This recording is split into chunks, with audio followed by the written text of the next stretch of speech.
স্পন্দন audio visual centre বিশ্বনন্দিত মুফাসসিরে কোরআন ও জাতীয় সংসদ সদস্য আল্লামা দেলওয়ার হোসাইন সাঈদী সাহেবের বক্তব্য আকর্ষণীয়ভাবে অডিও ভিডিওতে বিশ্বব্যাপী ছড়িয়ে দেওয়ার জন্য প্রতিশ্রুতিবদ্ধ। আপনাদেরকে রেকর্ড করার জন্য, কারণ চট্টগ্রাম তাফসিরের মাহফিল স্পন্দন অডিও ভিজুয়ালের মাধ্যমে গোটা বিশ্বে ছড়িয়ে যায়। আলহামদুলিল্লাহ বলেন। যে প্রতিষ্ঠান চট্টগ্রামের তাফসিরের মাহফিল অত্যন্ত আন্তরিকতার সাথে শৈল্পিক সৌন্দর্য দিয়ে বিশ্বময় ছড়ায়, আল্লাহ যেন এই প্রতিষ্ঠান কবুল করে নেন। ঢাকা, চট্টগ্রাম, সিলেট, বগুড়া, সাতক্ষীরায় আমাদের নিজস্ব শোরুম ছাড়াও দেশের সর্বত্র পাওয়া যাচ্ছে এসব প্রোডাক্ট। আর হ্যাঁ, আল্লামা সাঈদীর বক্তব্যের audio, video, CD, VCD, DVD বাজারজাত করার জন্য স্পন্দনই একমাত্র লিখিত অনুমোদন প্রাপ্ত প্রতিষ্ঠান। অরিজিনাল প্রোডাক্ট ক্রয়ের সময় সিএইচপি মনোগ্রাম দেখে নিন। স্পন্দন অডিও ভিজুয়াল সেন্টার।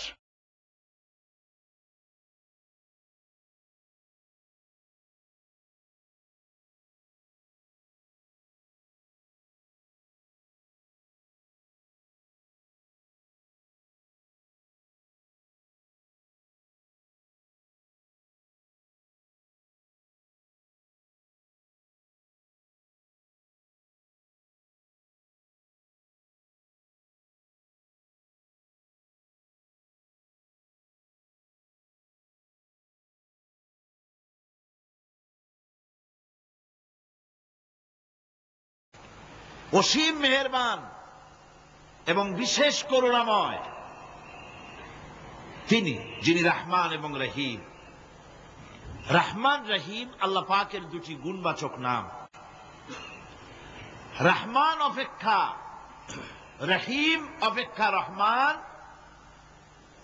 এটা হচ্ছে বেশি ব্যাপক অর্থবোধক, যার জন্য তাফসীরে বলা হয়েছে আর রহমানু যুর রাহমাতি শামিলা বিজামিল খালায়েক ফিদ দুনিয়া ওয়াল মুমিনিনা ফিল আখিরাহ।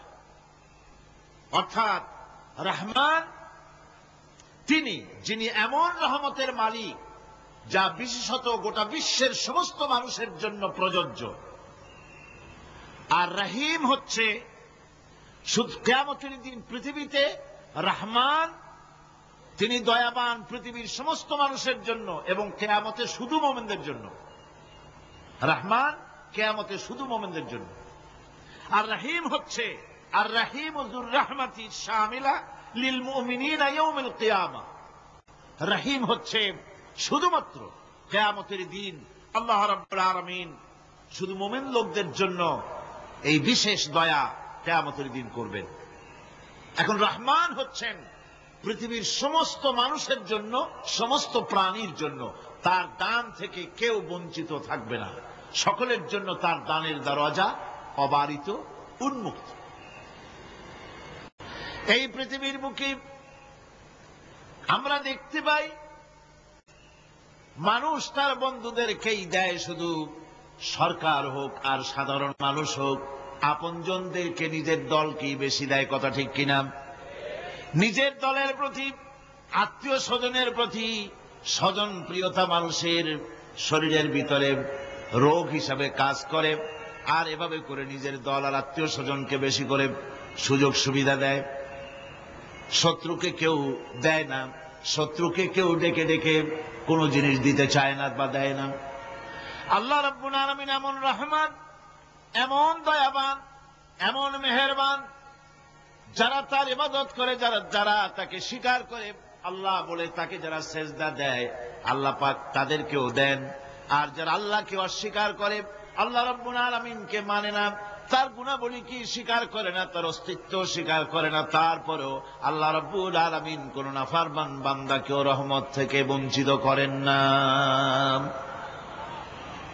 সে যেই হোক, বেনামাজি হোক, মুরতাদ হোক, নাস্তিক হোক, তারপরে আল্লাহর অনুগ্রহ থেকে সে বঞ্চিত থাকে না। কথা ঠিক কিনা? বরং এটাই আমরা দেখি নামাজি, দিনদার, পরেজগার মানুষ, তার বরং কম থাকে, সে বরং কম পায়। বাড়ি নাই, ঘর নাই, কলকারখানা নাই, আর নামাজ রোজা করে না, হজ যাকাত করে না, আল্লাহর সাথে বিরোধিতা করে, আল্লাহরে মানেই না, বলে দেয়ার ইজ নো গড, স্রষ্টা বলতে কেউ নাই, ইট, ড্রিঙ্ক অ্যান্ড বি মেরি, এই হচ্ছে তাদের থিওরি, তাদের দর্শন, তাদের ফিলসফি। এই জাতীয় লোকগুলি বরং দেখা যায় তারা ক্ষমতা পায়, বাড়ি হয়, গাড়ি হয়, কল হয়, কারখানা হয়, সম্মান পায়। এটা কেন? এর কারণ হচ্ছে আল্লাহ রাব্বুল আলামিন এই পৃথিবীর কোনো মূল্য দেন না। এই পৃথিবীর মূল্য যদি আল্লাহ পাকের কাছে একটা মশার দানার তুল্য যদি হতো, আল্লাহ পাক বিদ্রোহীদেরকে, কাফেরদেরকে এক ঢোক পানি আল্লাহ পাক গিলতে দিতেন না। এবার চিন্তা করেন, আল্লাহর ব্যাপারে যে দৃষ্টান্তটা দেওয়া হয়েছে, দৃষ্টান্তটা কত গুরুত্বপূর্ণ। মশার দানার তুল্য, মশার দানার তুল্য এই পৃথিবীর দাম নাই আল্লাহর কাছে। আপনাকে যদি কেউ 10 লক্ষ মশার দানা বহু কষ্ট করে জোগাড় করিয়া যদি কেউ দেয়, তাহলে আপনি কয় টাকা দিয়ে কিনবেন? 4 পয়সা দিয়েও একজনে বলছে 4 পয়সা দিবে না। তাহলে বোঝেন এর কোনো মূল্য নাই। একটা মশার দানার তুল্য মূল্য আল্লাহ পাক এই পৃথিবীর দেন না, যার কারণে অবারিত উন্মুক্ত হস্তে আল্লাহ পাক সমস্ত মানুষের জন্য, প্রাণী জগতের জন্য তিনি করুণা করেছেন সকলকে। এই করুণাময় রহমান আল্লাহ পাক, তিনি গুনাহগারদেরকে, যারা আল্লাহ পাকের ফরমাবরদারি করতেছে, তাদেরকে সকলকে আল্লাহ পাক সমানভাবে তার জিনিসগুলিকে তিনি দিয়ে দিচ্ছেন। এটা হচ্ছে রহমান। আর রহিম হচ্ছে, হাদিস শরীফে বলা হয়েছে, আর রহমানু রহমানুদ দুনিয়া ওয়াল আখিরা, আর রহিমু রহিমুল আখিরা। মুমিন রহমান তো শুধু আল্লাহ পাক দুনিয়া এবং আখিরাতের জন্য, আর রহিম শুধুমাত্র আখিরাতের জন্য। আবার কোন কোন আয়াতে বলা হয়েছে যে আল্লাহ পাক দুনিয়ার মানুষের জন্য রহিম। একটি আয়াতে ভাবে বলা হয়েছে, হুয়াল্লাযী ইউসাল্লি আলাইকুম ওয়া মালাইকাতুহু লিয়ুখরিজাকুম মিনাজ যুলুমাতি ইলান নূর ওয়া কানা বিল মুমিনিনা রহিমা। সে আল্লাহই তোমাদের প্রতি রহম করেছেন, রহমত নাজিল করেছেন, এবং তার ফেরেশতাগণ এই উদ্দেশ্যে যে তোমাদেরকে তিনি অন্ধকার থেকে আলোর দিকে বের করে নিয়ে আসবেন। আর তিনি হচ্ছেন মুমিনদের জন্য রহিম, অত্যন্ত দয়াবান। আরবি ভাষায় আর রহমান অন্তর্জগতের এমন একটি নম্র উচ্ছ্বাসিত অবস্থার প্রতি ইঙ্গিত করে, যার ফলে তার স্বতঃস্ফূর্তভাবে নিজের থেকেই মহানুভবতা এবং প্রীতি ও মহব্বতের ইচ্ছার বহির্প্রকাশ ঘটে। তাই রহমতের মধ্যে আছে স্নেহ, আছে প্রীতি, আছে অনুগ্রহ। আল্লাহ পাকের রহমতটা কি জিনিস? সেটা হচ্ছে রহমতি ওয়াসিআত কুল্লা শাই, আমার রহমত দিয়ে সমস্ত জিনিসকে ঢেকে রাখা হয়েছে। প্রত্যেকটি জিনিসের ভিতরে আল্লাহ পাকের রহমত রয়েছে। রহমত ছাড়া এই পৃথিবীতে মানুষের চলার কোনো পথ নাই। সমস্ত ব্যাপারই আল্লাহ পাকের রহমত আর রহমত। তাবৎ সৃষ্টির দিকে যদি আমরা তাকাই, আল্লাহ পাকের সৃষ্টি জগতের দিকে তাকাই, সেখানে আল্লাহর এই করুণা ছাড়া আর কিছুই দেখা যাবে না। কোরআনে কারিমে বলা হচ্ছে, وَسَخَّرَ لَكُم مَّا فِي السَّمَاوَاتِ وَمَا فِي الْأَرْضِ جَمِيعًا مِّنْهُ إِنَّ فِي ذَلِكَ لَآيَاتٍ لِقَوْمٍ يَتَفَكَّرُونَ।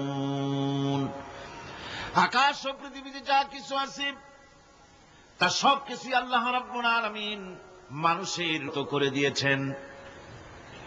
যেভাবে পারো সেভাবে তাকে কাজে লাগাও। সমস্ত জিনিসকে আল্লাহ পাক মানুষের অনুগ্রহ করে দিয়েছেন, তার খেদমতের জন্য, তার কাজের জন্য তৈরি হয়েছেন, মানুষের কাজের জন্য। সাখারা শব্দ দিয়ে বোঝানো হয়েছে সকল বস্তুই মানুষের অনুগত, মানুষ যেন তা দিয়ে তার নিজের কাজ সম্পাদন করতে পারে। অন্য আয়াতে বলা হয়েছে আল্লাহুল্লাযী খালাকাস সামাওয়াতি ওয়াল আরদা ওয়া আনজালা মিনাস সামাই মাআন ফাআখরাজা বিহি মিনাস সামারাতি রিজকান লাকুম ওয়া সাখখারা লাকুমুল ফুলকা লিতাজরি ফিল বাহরি বিআমরিহি ওয়া সাখখারা লাকুমুল আনহার। আল্লাহ রাব্বুল আলামিন তিনি আকাশ সৃষ্টি করেছেন, জমিনকে সৃষ্টি করেছেন এবং আকাশ থেকে পানি বর্ষণ করেছেন, তা দিয়ে ফসল উৎপাদন করেছেন। এই ফসলের পিছনে আল্লাহ পাকের কি বিরাট রহমত কাজ করতেছেন আপনি লক্ষ্য করেন। কাদার ভিতরে, কর্দমুক্ত জমিনের ভেতরে আপনি বীজ বপন করেছেন, কর্দমুক্ত জমিনের ভেতরে বীজ বপন করে বাড়ি গিয়ে আপনি ঘুমিয়ে আছেন। আল্লাহ পাকের রহমত, তার কুদরত, ওই বীজ থেকে পাতা উদ্গত করে দিয়েছেন, শিকড় মাটির ভেতরে চলে গিয়েছে, পাতাগুলি নরম, সবে পাতাগুলি গজিয়েছে, সূর্যের তাপে পাতা মুষড়ে পড়ে গিয়েছে বিকেল বেলায়, সারাদিন সূর্যের প্রখর তাপ লেগেছে। মানুষকে খাওয়াবার জন্য আল্লাহ রাব্বুল আলামিনের কি বিরাট রহমত কাজ করতেছে লক্ষ্য করুন।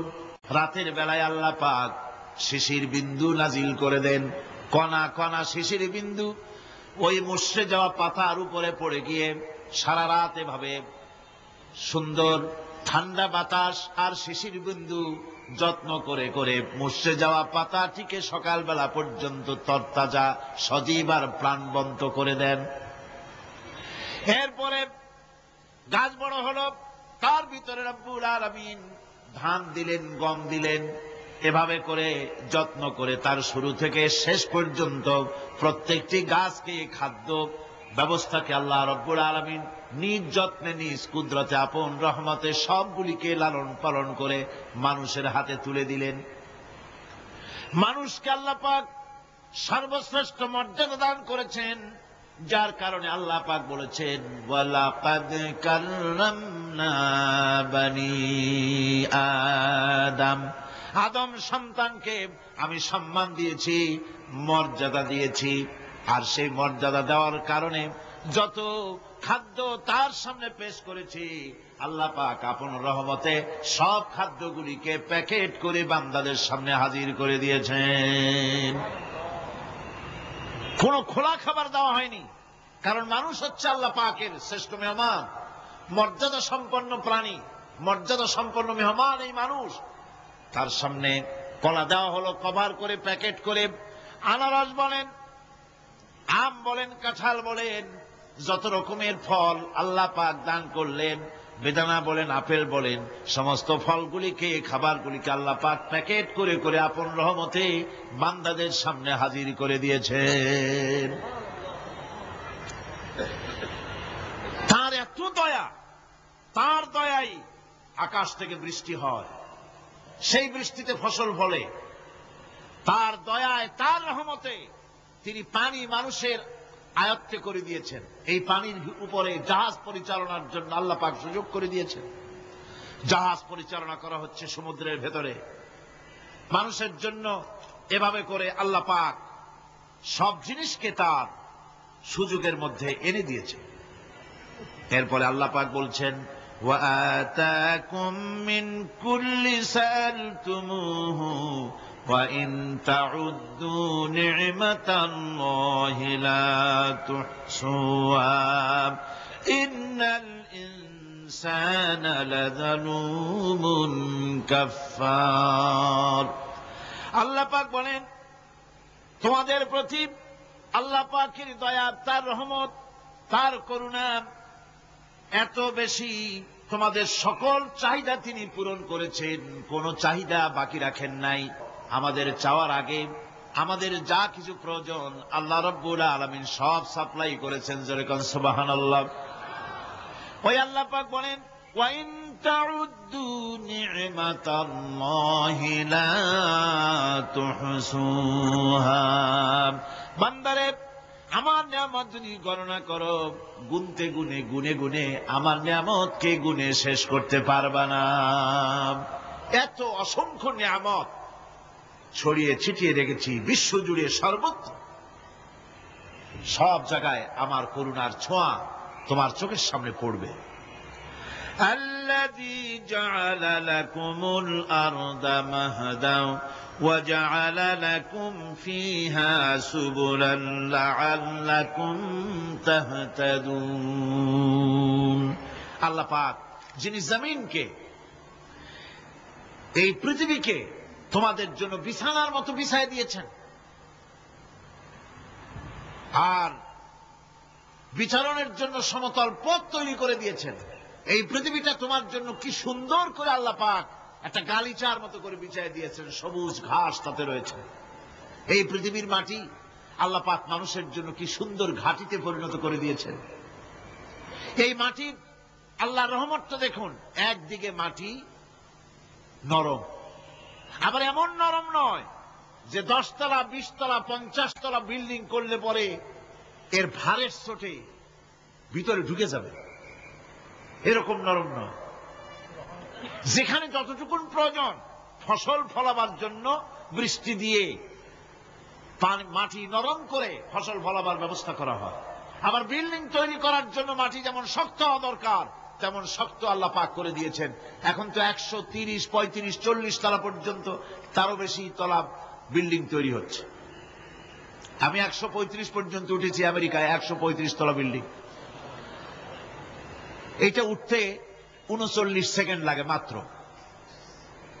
এখন এদের লিফটটা কি পাওয়ারফুল চিন্তা করেন, সা করে একটা শব্দ হয় আর আপনি দেখছেন যে 135 তলার ছাদের উপর উঠে গেছে। নিচের দিকে তাকাইলে মানুষগুলো ছাগলের ছাওয়ার মতো এতটুকু দেখা যায়, গাড়িগুলো পিঁপড়ার মতো দেখা যায়। এগুলি নতুন নতুন প্রযুক্তির মাধ্যমে তৈরি করা হচ্ছে। এখন এই বিশাল বিল্ডিং, এত ওজন, এই ওজন ধারণ করার জন্য মাটিকে আল্লাহ পাক ভারসাম্য, শক্তির ভারসাম্য দান করেছেন। এটাকে আল্লাহ পাক নরমও করেছেন আবার শক্তও করেছেন। এই মাটি, এই পৃথিবী আমাদের জন্য বিশাল এক নিয়ামত আল্লাহ পাক করে দিয়েছেন, ফসল ফলাবার জন্য, চলাফেরার জন্য। আবার এই মাটি যেন আপনাকে নিয়ে নড়াচড়া করতে না পারে। মাঝে মাঝে ভূমিকম্প হয় না?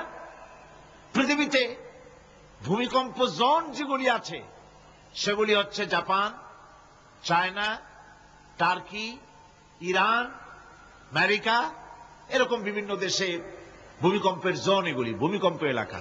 আমাদের এসব দেশে ভূমিকম্প কম হয়, তবে ইদানিং একটু একটু শুরু হয়েছে। আল্লাহ যেন এই ভূমিকম্পের গজব থেকে আমাদেরকে বাঁচান।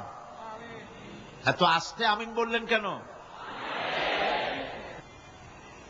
আল্লাহ পাক কি প্রচন্ড ক্ষমতার মালিক। তিনি রহমত করে এ জমিনকে সুন্দর স্থিতি স্থাপক, একটা স্থিতিশীলতা করে দিয়েছেন। এই পৃথিবী যেন আমাদের নিয়ে নড়াচড়া করতে না পারে সেজন্য আল্লাহ পাক পাহাড় সৃষ্টি করেছেন। চট্টগ্রামে পাহাড় আছে না? রাঙামাটি, খাগড়াছড়ি, বান্দরবান পাহাড় আছে না? আছে। লোকেরা এই পাহাড়ের উপকারিতা বোঝে না, সমানে পাহাড় কাটে। যারা পাহাড় কাটেন তারা আত্মঘাতী কাজ করেন, তারা পৃথিবীর মানুষের ক্ষতি করেন। পাহাড় আল্লাহ পাক তৈরি করেছেন। আল্লাহ কোন জিনিস খেলতামাশার জন্য তৈরি করেন নাই। গতকাল এই আয়াতটি আমি পড়েছিলাম, الذين يذكرون الله قياما وقعودا وعلى جنوبهم ويتفكرون في خلق السماوات والأرض ربنا ما خلقت هذا باطلا। নিরর্থক করে আল্লাহ পাক কোন জিনিসকে তৈরি করেন নাই। আল্লাহ পাক এই পাহাড় সৃষ্টি করেছেন জমিনের ভারসাম্য রক্ষা করার জন্য। সেই পাহাড়গুলি কাটতেছে মানুষ সমানে, গাছ কাটতেছে সমানে। এতে করে প্রকৃতির ভারসাম্য নষ্ট হয়ে যাচ্ছে। এগুলি সব আল্লাহ পাকের রহমত, সবগুলি আল্লাহ পাকের নিয়ামত। খালি খালি আল্লাহ কিচ্ছু তৈরি করেন নাই। ব্যাংকগুলারে জনমের মতো খাইয়া, ব্যাঙের ব্যবসা করে, চীনের কাছে ব্যাংক বিক্রি করে এখন বাংলাদেশ মহাবিপদে পড়েছে। এখন ব্যাংক কোথায় পাওয়া যায় তাই তালাশ করে, কারণ এই ব্যাঙের উপকারিতা আগে জানা ছিল না। এত কীটনাশক ওষুধ ছড়ানো লাগতো না। কীটনাশক ওষুধ ছড়িয়ে জমিনের উর্বরা শক্তির 12টা বাজানো হচ্ছে। আল্লাহ পাক আপন কুদরতে, আপন রহমতে অসংখ্য ব্যাংক তৈরি করে দিচ্ছে, যাতে করে অতিরিক্ত পোকামাকড় গুলিয়েরা ধরে ধরে খাইয়া ফেলে। আল্লাহ পাকের এগুলি কিভাবে নষ্ট করা হলো, আর এখন কীটনাশক ওষুধ দিয়ে সর্বনাশ করা, আর কীটনাশক